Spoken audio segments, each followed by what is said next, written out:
अस्सलाम वालेकुम। इस एपिसोड के आगाज़ में हम सुल्तान सलाहुद्दीन और उनके लश्कर को देखते हैं। बगी में से फातिमा खातून और शमसा खातून उतरकर सलाहुद्दीन के पास आती हैं। उन्हें देखकर सुल्तान हैरान परेशान हो जाते हैं और पूछते हैं, माँ आपका यहाँ क्या काम है? क्या कुछ गलत हुआ है? तो फातिमा खातून कहती है, नहीं नहीं, क्या गलत होना है? शमसा तुम्हें खुशियों से भरपूर एक खबर देगी। मगर सुल्तान कहते हैं, माँ मैं ये नहीं कहूँगा कि आपने यहाँ आकर अच्छा किया, आपकी यहाँ मौजूदगी। तो फातिमा खातून उसकी बात काटते हुए कहती हैं, बेटा तुम बैतुल अज़ान में खुशकुन एहसास के साथ दाखिल हो, मैंने ये सोचा तो इसलिए मैं यहाँ पे आ गई।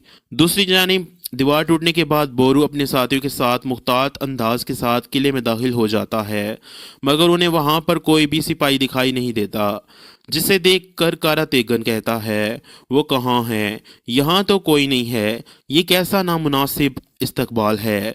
देखो हम आए हैं मगर कोई जवाब नहीं मिलता। और फिर वो मुख्तात अंदाज के साथ आगे बढ़ते ही चले जाते हैं। यहाँ के दूसरे रास्ते से एथसिस और बाकी सिपाही भी आगे बढ़ रहे होते हैं, मगर उन्हें भी वहाँ पर कोई भी दिखाई नहीं देता। बिल्कुल सुनसान और खामोशी।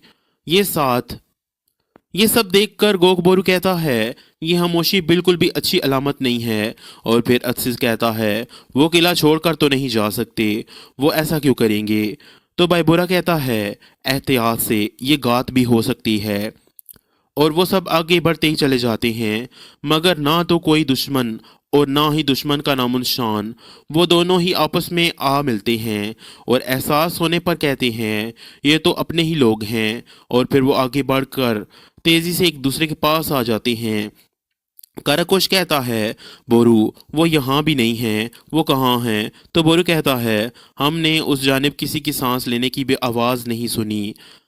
बरजों में भी कोई भी नहीं है। अगर वो गात लगाकर हम पर हमला करने वाले होते तो अब तक नमूदार हो चुके होते। तो गोकबोरू कहता है, बैलियन कहाँ हो तुम?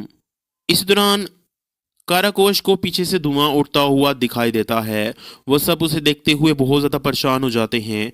कारातेगन कहता है, ये कैसी आफत है? तो बोरू कहता है, ये इशारा है कि वो लश्करगाह पर हमला करेंगे, चलो दौड़ो। ये कहते सुनते साथ ही वो सब दौड़ पड़ते हैं। दूसरी जानिब बाल्डवन अपनी फौज के साथ आगे बढ़ रहा होता है कि इसी लम्हे बेलिन उसके पास आता है और कहता है, मोहतरम बादशाह आपके हुक्म के मुताबिक हमने उनकी नज़रों में आए बगैर किला खाली कर दिया। तो बादशाह कहता है, बहुत खूब, अब उनको नज़र आने का वक्त है। दूसरी जानिब लश्करगाह में सलाहुद्दीन अयूबी शमसा खातून से कहते हैं, शमसा ये खामोशी मेरे अंदर के तजस्सुस को ज़्यादा परेशान कर रही है, क्या हुआ? तो शमसा खातून कहती है, सलाहुद्दीन लेकिन कुछ बोल नहीं पाती। तो फातिमा खातून एकदम से कहती है, बेटा मुबारक हो, तुम्हारी औलाद होगी। ये सुनकर सुल्तान और उनके साथी बहुत ज़्यादा खुश हो जाते हैं।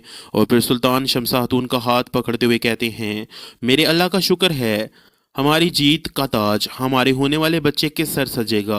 तो इसी के साथ इस एपिसोड का एहतताम होता है। मिलते हैं नेक्स्ट वीडियो में, तब तक के लिए अल्लाह की अमान में।